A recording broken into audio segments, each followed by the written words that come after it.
It's that connection is the currency that compounds. And I really believe that, like, it's like, okay, connection is a currency in today's, you mentioned it, the experience economy, right? And the experiences that we have based on connection that we feel, right, through an experience with the person. And that is currency. And it's a currency that compounds. And if you get it right, the potential for impact and, again, income is pretty awesome. Over the course of my life and career, I've discovered the power of consciously investing in mindset and personal development. It has been a true game changer for me in my personal and professional life, and I'm extremely excited that you decided to join us today to take one step forward in your own life.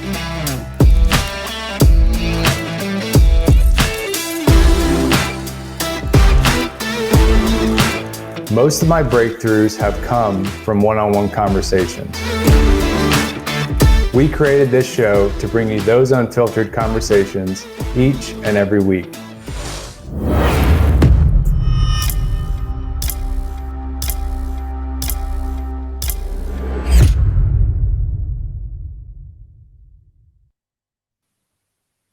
Good morning, and welcome to today's episode of The Connected Mindset. I'm your host, Greg Tomczyk, and we have a huge guest in the house with us today, Ben Kolarcik with Brand Builders Group.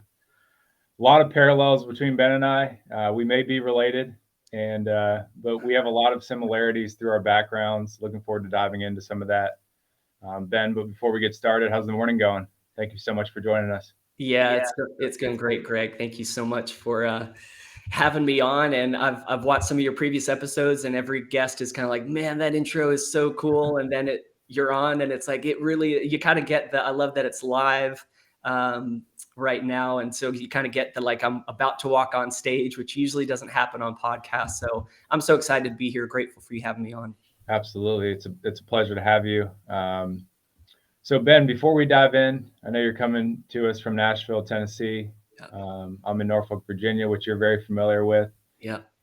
What mission are you on, and what are you hoping that each person listening in this morning walks away with? Yeah, I'm just so thrilled to talk. I love at the beginning of that intro, you're talking about, intentional investments that you've made into your mindset and conversations and stuff. And so I'm really hoping that this conversation that we have will be a bit of an intentional time for those that are listening and watching along right now, just in their personal brand journey. So I'm a certified personal brand strategist. I'm a team lead with a company called Brand Builders Group. And we're pretty young, only about 5 years old, but we've been honored to be named in Inc. 5000's fastest growing private companies in the US. There's a lot of momentum and synergy within our company, but really our mission is to come alongside what we call mission-driven messengers. And that is authors, coaches, speakers, entrepreneurs, many of whom I'm sure are listening to your podcast, to be able to help increase their impact.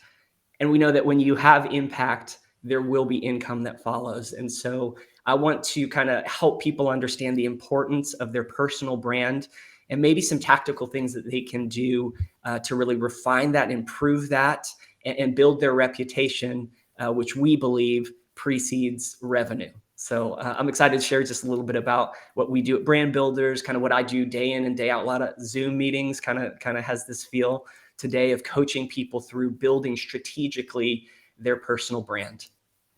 Yeah, it's so important what you guys do. And that's what attracted me to the community of Brand Builders Group. Met some incredible people along that journey, and was brought in by a good friend that I played baseball with. And one of the things in baseball is, in college, you really are the brand of the team.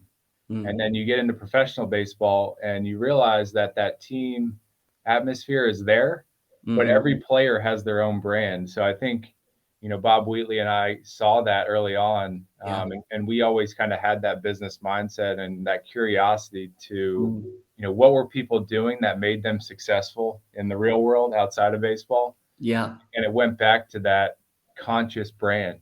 And that's something that I've been really passionate about since I got out of baseball, but I haven't been able to put the pieces together until I met the Brand Builders Group and the structures and the frameworks that you guys have put together, which is just incredible. Um, can you give a little bit of background on, how it started and, how you got into it specifically? What kind of brought you into that world? Because I know you have a background in music. I You do. probably saw branding through that. What brought you into that world, and what's the journey been like? Yeah, it's funny. I kind of say that I've actually been in strategy since I was about 10 years old, which kind of sounds weird, but so it's so funny. You and I, Greg, were talking about so many parallels. I mean, even as you bring up Norfolk, I remember the Tidewater Tide baseball team was a team that I used to go, and Old Dominion University, we used to go see soccer games there. So like, even as you talk about that part of the country, I'm thinking like flashbacks to when I was younger and kind of all these experiences in that. But and we were even sharing, both of us have family members in the military. My dad was in the military. And so when he retired, he started a brand new career in Louisville, Kentucky, of all places. And it was about when I was 10 years old, I went to a live concert, one of the first ones that I'd been to. And just, it hit me like, oh my gosh, this is what I'm doing. And so when I say I've kind of been in strategy, it's kind of weird for a 10-year-old to think that, right? But I really did strategize very intentionally the steps that were needed to go from like a kid seeing this huge thing happen on stage to like, I want to be that person. There's a lot of steps involved, relationships, decisions, intentional actions. And I mean, to your credit, cultivating a mindset of like, no, this is what I'm doing. And so a lot of people are like, oh, that's cute. You really doing that. And sometimes we get that in personal branding. It's like, what is that? Oh, good luck with that. And the difference makers, the people that really have true impact, are the ones that are really possessing that mindset, just like you really champion, and also taking those intentional steps. So it was from that 10-year-old kid strategizing, over the next like really 8-9 years, to finally fast forward, travel the world independently, sign a record deal here in Nashville with a division of Warner Brothers, which was really great. Traveling the world and songs kind of on the radio and television, all this kind of great stuff.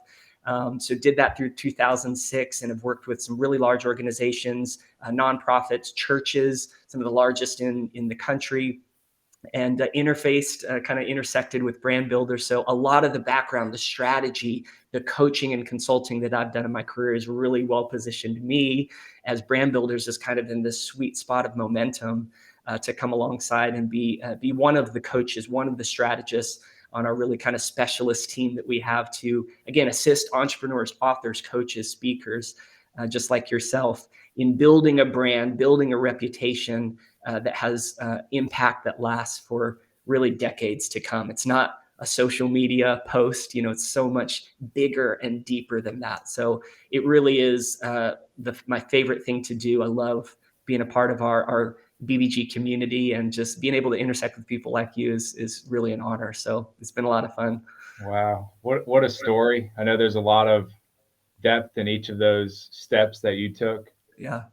One of the things that always has fascinated me is how people become known and then how they become well known.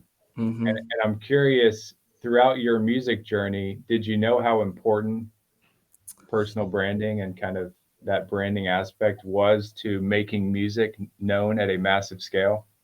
I would say yes and no. And I think a lot of people kind of would maybe think the same thing. It's just like, we kind of associate maybe with like fame. It's just like, I got to be famous. How do I get famous? Right. Is it a TikTok dance? Is it, Yeah. this one post or whatever? But, and what we believe and teach really with our clients is that, reputation, yes, precedes a revenue, but a brand is not just, colors and fonts and just all the aesthetics that we put a lot of time and energy into a lot of times. But it really is what people think of you, what people feel about you when you're not in the room. That is really your digital reputation. That is your brand. And then, yes, some of those other aesthetic pieces can come alongside to aid and support. But really, how do you quantify that? And we actually come up with a formula that says results times reach equals reputation. And a lot of times when I'm speaking, doing a webinar, or talking about, we even did a study, talking about trends in personal branding. I mean, you can look at so many different examples in the world, people who have, a ton of reach, a huge platform, but no results. It's really hard to grab hold of like, who are they? And there's other people who have tremendous results with no reach. It lacks that reputation. So that's why that formula of results times reach equals reputation. So those two things together are really, really powerful in growing your brand and ultimately your business as well. I love that. Yeah, results times reach equals reputation. I think we all want to build a reputation. None of us want to build a bad reputation. Right. But if we don't do it consciously to build a good reputation, oftentimes we find ourselves potentially in that hole. It's true. Really, it's true. What do you think are some of the biggest struggles, that people face either early on or, after the fact when it comes to building a brand, a conscious brand that communicates? And you mentioned the fonts and the colors, and Yeah. that's what people sometimes connect to, but how powerful words are. And you saw that in music, how powerful a word can be, a sound, to really resonate with people.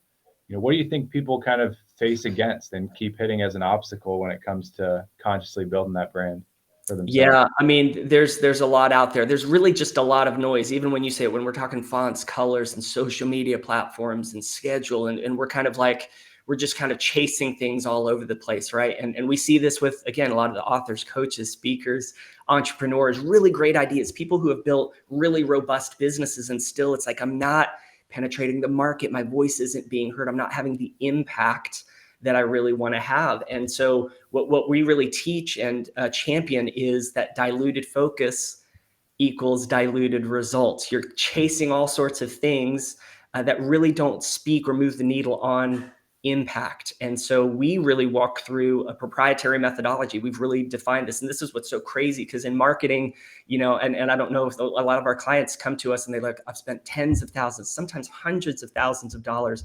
I've built websites, I've done this, I've done that, courses, all this stuff, and I have kind of nothing to show for it.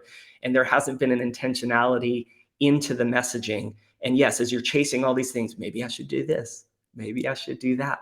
And that is one of the biggest things that we really get clear on is focus. Because again, diluted focus leads to diluted results. The other thing is really who you serve. Really, that is kind of the jumping off point. It's not just the product that you offer or the snazzy, website or product offering that you have. It really comes down to who you serve. And that can be scary, because for entrepreneurs, especially who are chasing a whole bunch of things, it's like, but I serve everybody. It's like, well, you don't speak to the world, you speak to a person. And so we guide people through a process of really kind of picking a person, one singular person that you serve. And that's probably a big thing that people bump up against. They're really scared to kind of niche down, scared to get specific on, like, I mean, let's just think of the commonalities that you and I have that we've shared. Okay, we both, have the Virginia Beach, Virginia, kind of background, both, parents in military. Obviously, you played sports professionally. I didn't, but I'm an avid, I follow athletics a lot, was athletic in high school and even before that. I mean, those are really specific details, and that could be scary to say, like, I don't know if that person's out here. Just without doing much research, there's two of us right here in this room, and oftentimes we need that specificity to really help find the people that are going to clearly be attracted to our message. And so, yeah, that can be a scary thing for personal brands, for businesses, to really get specific on who they serve. Yeah, it's such a great point, and really resonates with me, because there's a gap when you niche down, and it's kind of isolating for a lot of folks, because you feel like, oh, I'm leaving these people out.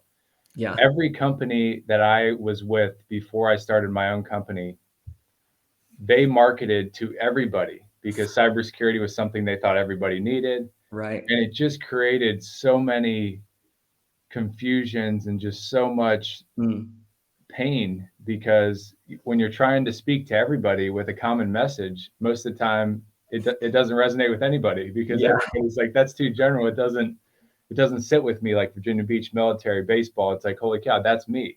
And Right. when you market to that, and you speak to somebody's specific, either pain points or what they're going through, they're like, that's me, and I want to be a part of that. Absolutely. And Absolutely. it can be isolating to get there. And I think that's where a lot of people give up. Yeah, they do, and, like, I'm astounded at the results. I have client after client, and I was just, I'm helping some clients yesterday and today, and I was giving them an example of one of my clients, and we do this over and over. It's really been proven, and each time I do it, it is scary to get super hyper specific on finding the person that you feel powerfully positioned to serve, and we really believe that. And it can be scary. And internally, I'm like, I know this works. I've seen it time and time again. And then I get off that call and I think, wow, that was really specific. I hope that this works. And then, like clockwork, every time I have a client who calls me and says, I'm blowing my numbers out of the water. Guess this avatar person that we came up with, this specific, which, I had one client who referenced, a luxury home buyer who is a remote buyer in the military. That's really specific. Mm. And wouldn't you know, those are the calls she's getting as she aligns her messaging with her brand. She's consistent in that, and then it attracts those people, and then those people have friends, and those people have siblings or parents that fit into that, and it's a powerful thing. And the impact that you can have. That's why we really are passionate about serving mission-driven messengers. Money's amazing. We need all of our clients to make money, and income will happen, but impact has to happen first. Mm-hmm. Yeah, I can like feel that because of all the pain I've been through in that area, because we try to force people, or we try to go to people at such a fast pace to get them to buy. Yes. But when you become known for something, they come to you, and then it's like, holy cow, why haven't I been doing this all along? And so just taking a quick step back, how do you look at a personal brand versus a company brand? And the reason I ask is because a lot of people in today's world, because we're in a gig economy, people are trying to start their own company. They focus on this company brand so heavily, and then maybe 5 years in, they're like, that brand's not me, and I can't connect to it anymore. Yeah, that's a great question. And obviously, we are in personal branding. We're not in corporate branding.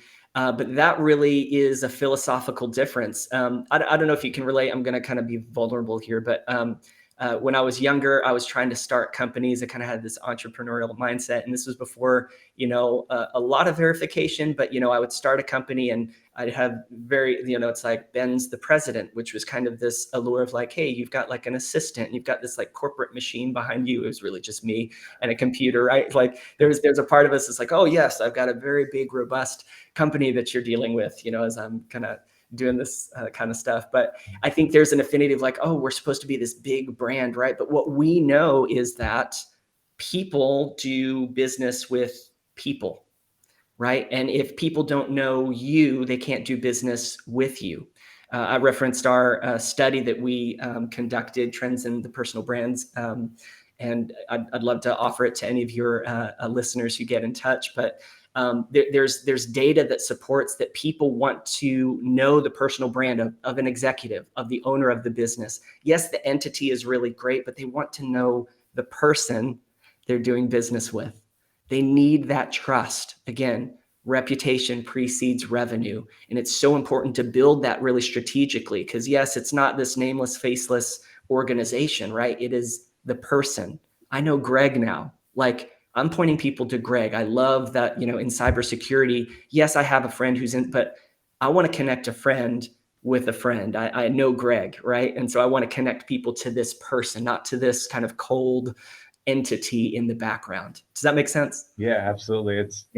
A lot of people in our world describe it as a Palo Alto versus like a Robert Herjavec. It's like, he built a brand based off of his name, and he didn't have a name before that, but he built it consciously. And when people go do business with them, they're doing business with him. But when somebody goes and does business with a Palo Alto Networks, like there's no person behind that potentially, but people are buying from the salesperson or someone of that nature. So it's a complete mindset shift for how people are going out into the world and marketing. It's so true. Intertwining their personal values into their personal brand and then bringing that out to build a team around that. Yeah, very true. It makes things so much more simple. So it's real true. Yeah. What else do you guys, within the trends report, because I love that report, and I think a lot Yeah. of I put the link in the chat here for people to check it out as a starting point, because that was the first thing that Bob sent me over. Yeah. Was there anything else in there that really stuck out to you as somebody that's in the industry that was like, oh, that's kind of interesting, that most people see as a misconception, or they don't understand that area of personal branding? Yeah, I think just the data really supports what we're doing. It's just that ultimately the majority of Americans, they consider personal brand as someone who's just recognizable. That's it. It's pretty simple. And so it's like, how do I become recognizable? And again, there's so many like short tricks that we try to do, but something that will last and stand the test of time. That's something I'm really fascinated with. Is not just a one-off success, but sustained success. And that's why I love what you're doing and communicating with the connected mindset. Is just like, it does take a shift in your mindset to be able to approach something with discipline and consistency and intentionality. And I know a lot of your listeners and those that are watching here can relate to that. And they want more of that in their life. They need the encouragement of a podcast like this to be able to like, yes, I'm doing the right thing, even though the results are kind of, right now in the short term are maybe not what I want. Over the long term, those things will compound. So in personal branding, yes, it is the intentional steps to really get clear on, what, this is the problem I solve, because we know that people buy solutions to their problems, right? We think that, but then you really examine that. People buy solutions to their problems. And I know we all want revenue and money to come in, but we need to know the problem that we solve. And again, this from being in our community of being able to kind of work through that process. So yes, the who determines the how. That's why, figuring out that person that you really want to serve is so vital. Then once you have clarity on who that person is, then it's like, man, what are the problems in their life? How can I make their life easier, better? How can I impact it in a deep way? And if that's your mindset, oh my gosh, like the revenue will follow. Eventually someone will say, Greg, I have to pay. Like, you have impacted my life. Yes, whatever the service offering is, but you have impacted me. I have to pay you. Like, me, I feel seen by you, cared for, and, in connection with you. And the ripple effect is huge. And yes, revenue will come. It will happen. As long as you have, again, that mindset, that connected mindset. I just love what you built here, to be able to do that, build that brand intentionally. Yeah, I think we've all made that transaction or that purchase where it's like you're in a flow state of, holy cow, that's exactly what I've been looking for. Why have I spent money on anything else? And I Right. think that's what it's at, at its simplest form, is somebody's taken the time to really understand what you need and Yeah. develop the solution, and go through the hard times in order to make that solution best for you. Yeah. That's why we purchase things, because we're buying the experience someone has gone through, or the expertise they've gained, so that we can avoid a lot of those hard times, those pitfalls along Right. the journey. That's called trust, Yeah. right? Trust before the transaction, right? Like, you have to impact my life, even in a small way, before I pass money across the table, right? Trust before the transaction always has to happen. And so if you say, hey, you recommend somebody to me, I'm trusting you. We have a relationship already, right? And so that person is really borrowing when you recommend someone to me. I'm like, gosh, I trust Greg. He hasn't led me astray. Like, that is a powerful thing. How do you build that? And so that's what we're really, I would say, the best in the world at, is being able to develop that clarity on that messaging, so that you can be really clear on who you are. And we talked a little bit about connection, and I want people to care about the things I care about. But that trust is important. That connection is important as well. Yeah, I mentioned to you before the show, you're one of the first guests that have come on the show through my pre-show research that talk about connection. I love how you describe it, because, and you talk about the X factor and some of those aspects that you've talked about through the creativity process. Mm-hmm. But that connection is just so important to the ideas, to the strategies, to the mindsets. And that's what I noticed early on in a lot of my discussions in my industry was executives, they wanted to be protected. They wanted to feel secure. Right. It all started with a mindset for them. And even in a complex world of cybersecurity, that's still a commonality. And I think that's so important as a starting point for people's personal brands. Absolutely. And you mentioned the trust aspect, and I'm sure you see this with a lot of your clients. We're because the world is so noisy and there's so much opportunity online right now. And I think a lot of us, just see a couple of those opportunities, but there's so many avenues to go online. Do you think being confused on your personal brand reduces trust to a level where people, don't want to buy from you because you're doing marketing services, you're doing, IT services, you're doing like all these things to try to make a buck and pay the bills. But without that focus, do you think it's hurting people's ability to build trust?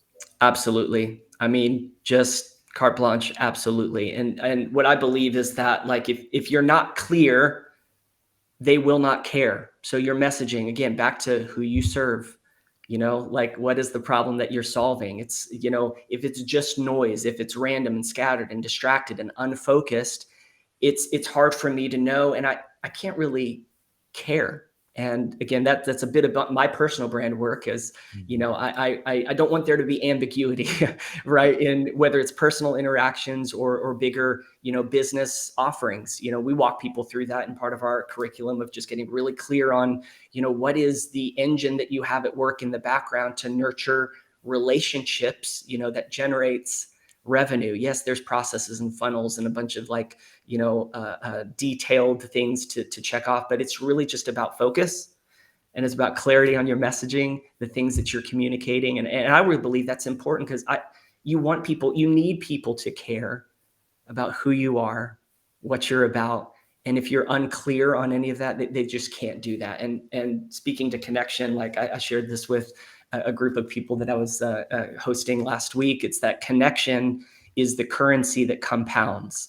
And I really believe that, like, it's like, okay, connection is a currency in today's, you mentioned it, the experience economy, right? And the experiences that we have based on connection that we feel, right, through an experience with the person.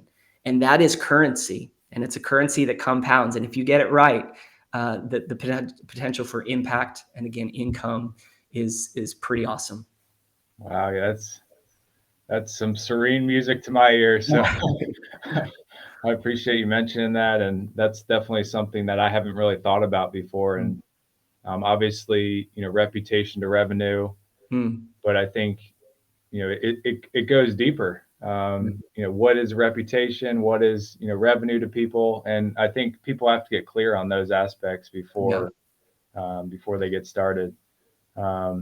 We just had somebody repeat it, so it's kind of cool that it compounds, which I think momentum is something we're all trying to build. Absolutely. When you lack clarity, it's hard to build momentum in any consistent direction. Yes. So that's incredible.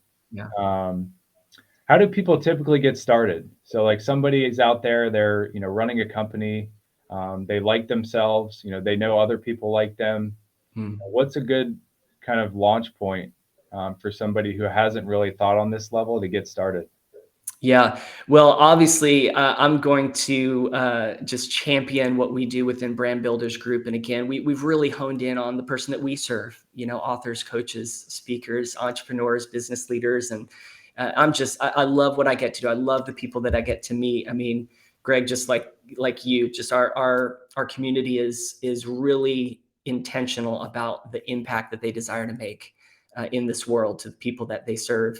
And then it's an amazing thing. And so within BBG, and I'd love to offer even to your audience, if you go to freebrandcall.com/BK, so Ben Kolarcik, freebrandcall.com/BK, would love for you to just, you and your listeners, to get a taste of what that journey looks like within our community. But we even teach people, even if we never talk again. Sometimes you're kind of chatting with somebody about, what do you do? And you kind of give a little bit of background. They're like, huh, what is that? Again, they're thinking colors and social media and all the things that keep us distracted.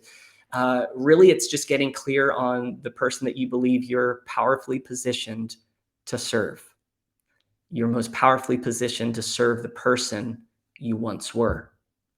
And based on your experiences, the stories that you have, the change that has happened in your life, if you just teach from that place, and if you find the people that, again, based on what you've experienced, you're powerfully positioned to serve them really, really deeply. And again, once you make that impact, yes, if you have an offering that aligns with that, that improves their life, that makes their life better.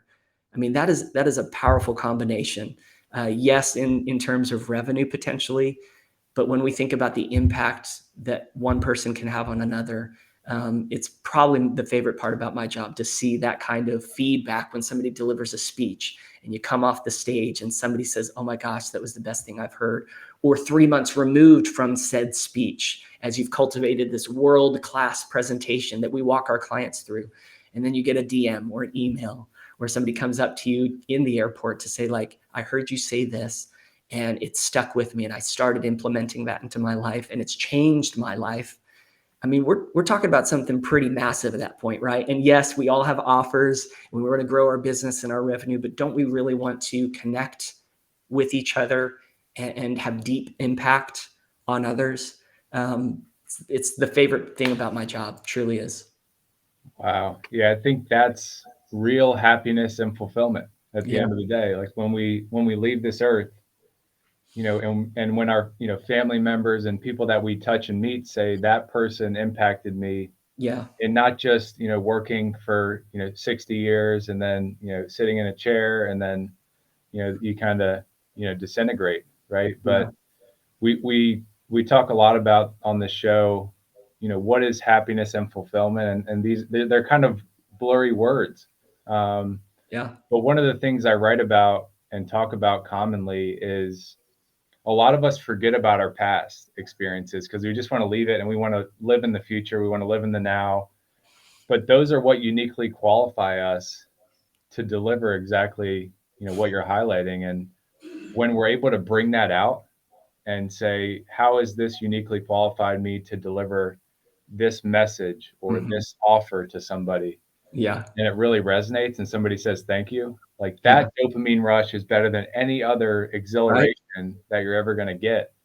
And that's what keeps you waking up, and you're like, holy cow, like I want to do that again, I want to do that again. And then you look back and say, holy cow, I built a team of people who are exactly like that and want to see that impact in the world. And I think it happens in almost like a flow. Like it happens in a way where you're no longer pushing against everything to try to get somewhere. And I think a lot of us Right. think about in business, we're going against the grain or creating the impossible. But when we boil it down to that exact feeling and reverse engineering that feeling to bring that to the world, I think it's just extremely powerful and extremely tangible for so many people.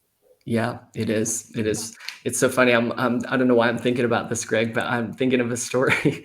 And I don't know if this means I'm powerfully positioned for this, but I grew up with as one of 6 kids, and my brothers. We were in the basement, and I had braces. You can't tell now because I'm old enough where they said, "Oh, you just wear like a retainer for like a month, and then you're good." That's not the case. You need to wear your retainer, people. But I had braces, and my brothers were wrestling me down on the ground, and my braces got like stuck in the carpet, and there I am like flailing, in the in the basement carpet as my brothers are just like pointing and laughing. I don't know why I thought of that story except to say, like, your experiences, as wild and as crazy as they are, right? Like I grew up in this crazy thing, and we made reference to some of the alignment military background, and I'm one of 6 kids and crazy household.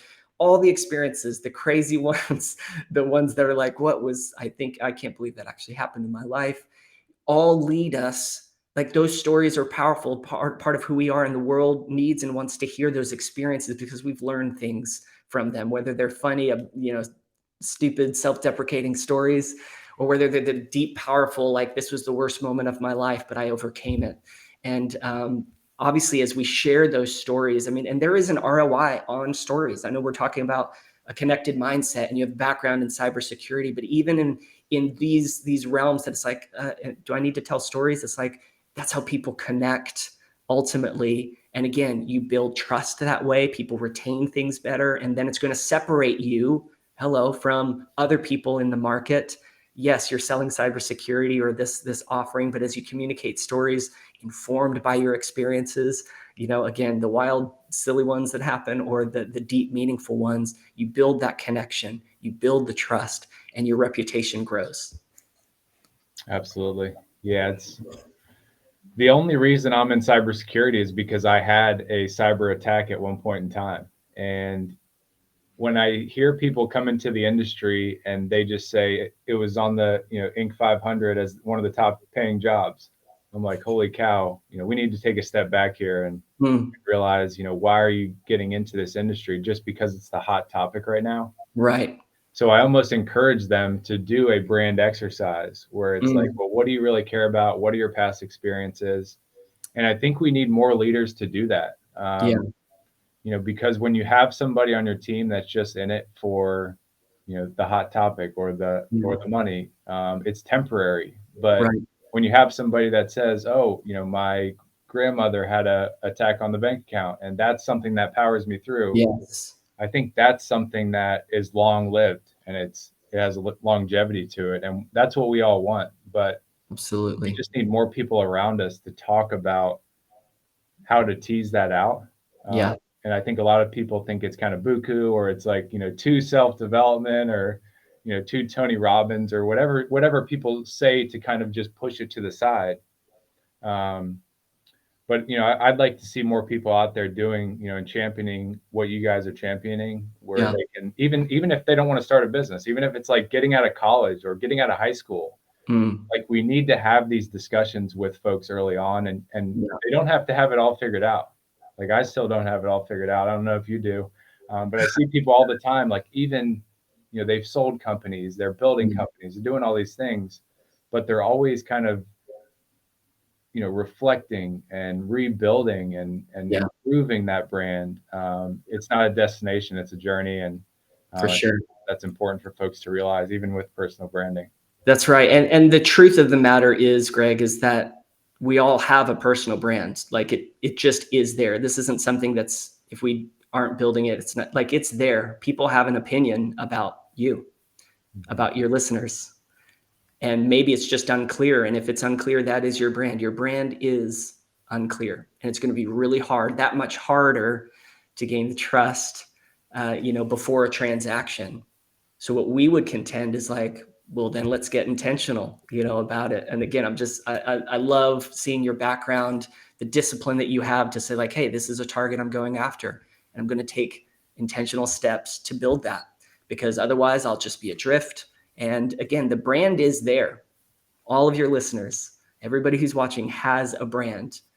What is it communicating? Because it's communicating something. Mhm. And so if you're unclear on that, what I would encourage all of your listeners, people who are watching, is to start to get clear and let you know that there is a path, there is a process that's defined that can help you do that.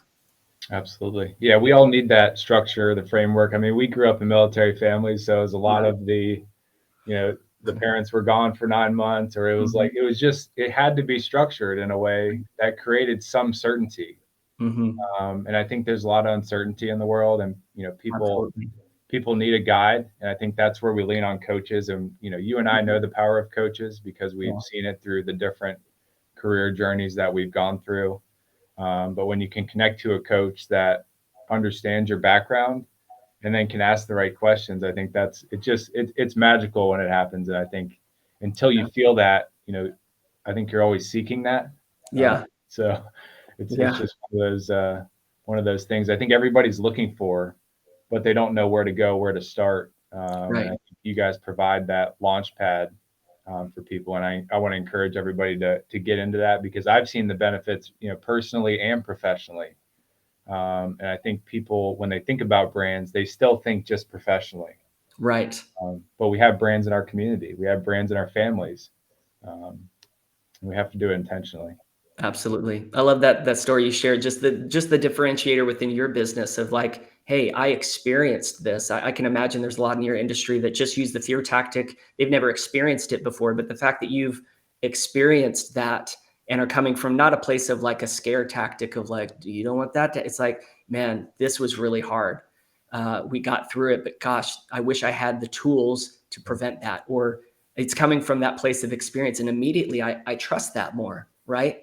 And so that's a powerful example what you just shared of the power of your personal brand and your experiences and stories to communicate that in an industry like cybersecurity. Absolutely. Yeah. What is, and I'm curious because it takes vulnerability, and vulnerability is something talked about a lot today, Yeah. with Brene Brown and some of the leaders in that space of, it's now a competency is vulnerability because Yeah. we're realizing that people are not able to pull from those past experiences and share them. Mhm. What does that take? What, I guess, what does vulnerability mean to you? And then what does it take to get somebody to that point that may be just stuffing their past down? Yeah, I mean, ultimately, I think that's a really deep question that we might need to go Joe Rogan style on that one, and go for 3 or 4 hours. But I really think vulnerability is just a choice. It's Mhm. just a choice. And then yes, there's the steps that follow that choice or that decision, and we know the value in vulnerability. And it's not just to share sad stories, but we are all needing permission. I think all of us are looking for permission to be vulnerable. We know that people love to talk about themselves, right? I love, we all do, and we all know other people do. But even at a deeper level than that, I think people really do want to share their experiences and get answers to their questions. And again, kind of back to the connection point, but that is a scary thing. We've all been burned in different ways or seen other people. So it's scary. It's scary to take that step. I think vulnerability is definitely a choice. And for leaders, especially, it is a competency, of, man, are you willing to take that first step? Because there are people desperate to share, willing and able, if you'll just kind of give them the permission. So especially as leaders, and that's, culture and leadership is something that I'm really keyed in on as well. So if we as leaders will make that decision to be vulnerable, it is one of the best ways to lead and invite others to share. I think they're really wanting to. They just need that permission. Mhm. And I think it may tease out the people that don't want that in their environment. Like they just want a corporate structure that doesn't have that within it, that they don't have to go out of that comfort zone because it's uncomfortable. It is uncomfortable. We Yeah. all we And you're all right. want to That's be that's comfortable. maybe not the culture of every organization.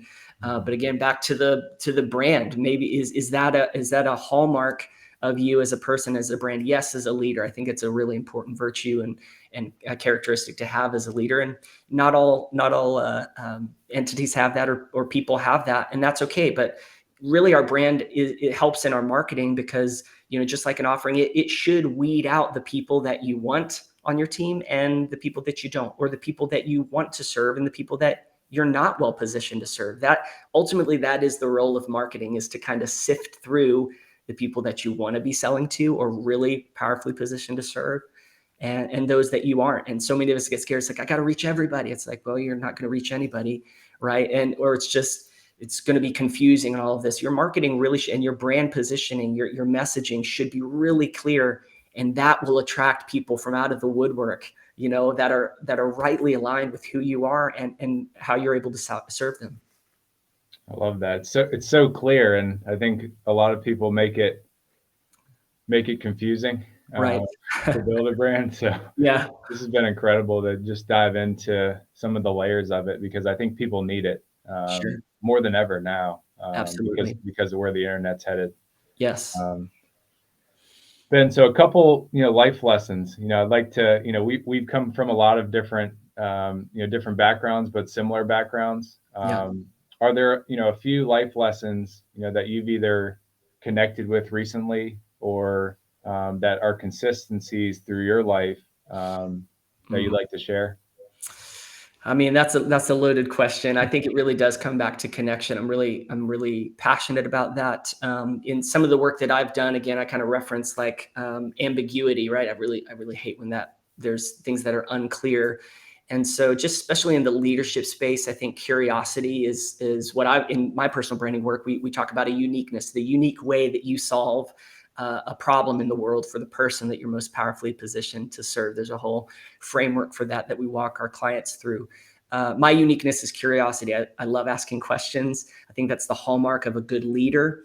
One of the things that I love talking about, and this kind of came from, are you a reader? Oh yeah, yeah. Uh, okay, so vulnerable moment. I really don't, I know how to read. Obviously, I don't read a lot. And I came up, my dad just has walls and walls and walls of books. Every time we go home for the holidays, it's a, new biography that's about that big. And he would always say, leaders are readers. right? And so it's like, gosh, and I believe that. I believe, some of the best leaders in the world are readers. But then there was someone like me that's like, I don't, I'll listen to some audiobooks but I really love learning.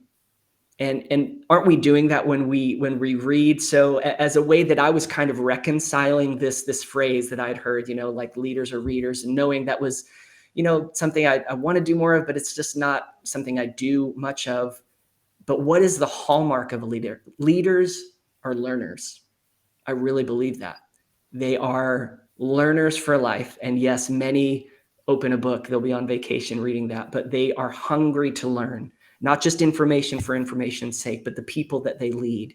They want to learn about them. They want to connect with them and understand the context. And leaders that are not curious are not great leaders. Leaders that are not curious are not great leaders. And so that comes from a little bit of, my journey. And I really want to continue to learn. I want to have an open mind to learning about the people that I lead, about learning about things that I don't know about, because there's a lot that I don't know about. And I want to be genuinely curious, just so I can understand contextually. I'm not a video editor, but I love learning a little bit about the process. Why? Because that helps me when I'm making an ask of someone who's a video editor. I know the time that it takes. I don't know the ins and outs, and that's why I hire somebody to do that. But I have immense respect for the hours, yes, that they had to learn, but also the hours of editing and chopping and all that stuff, right? And that's so valuable when you're interacting with people. Again, this is a personal brand. These are personal interactions and connections. These aren't just nameless, faceless things like go do that. So it's a little bit of a soapbox there, but leaders are learners. And I know many of your audience are in that space. They're leading a small team or a large team, or they're entrepreneurs and they're building a business. And just that lifelong pursuit of curiosity to understand and to really know will help with that connection. And so that's something I'm aspiring to continue to do, and also champion for other leaders. Are we asking enough questions of the people that we lead? Do we know what they're up to? And not just, the hours that are being clocked in. Do we understand contextually their lives, their goals, and how we can maybe help serve them, back to serving them as a brand, serve and connect them to their goals. So that's something I'm pretty passionate about, if you can't Yeah, tell.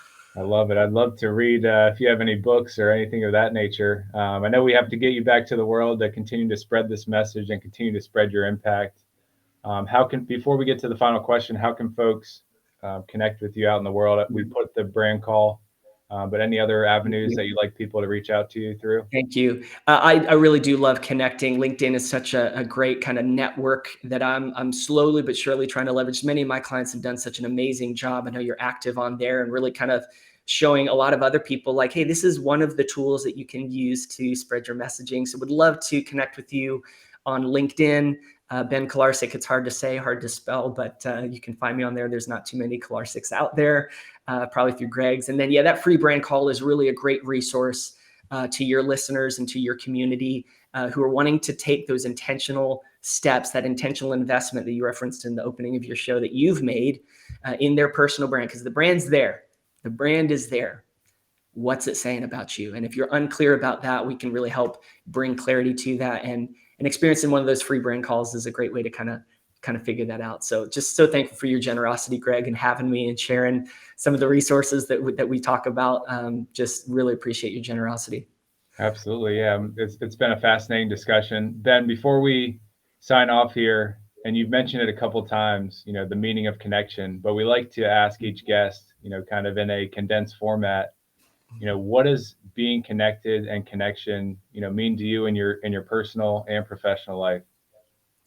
Yeah, it's a great question. And I just keep coming back to, I've thought about this a lot, and I love that we have that alignment in connection. It really is a currency that compounds. And I want the things that I invest in to grow. I just do. Yes, financially, relationally. And I know that connection is the seed for that. And so as a leader who wants to learn and be curious and ask questions, all of that is not to get information or to have the upper hand.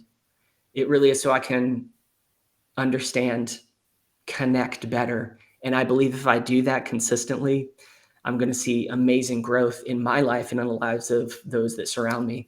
And I believe that will be a life well lived. Wow. Yeah, that's incredible.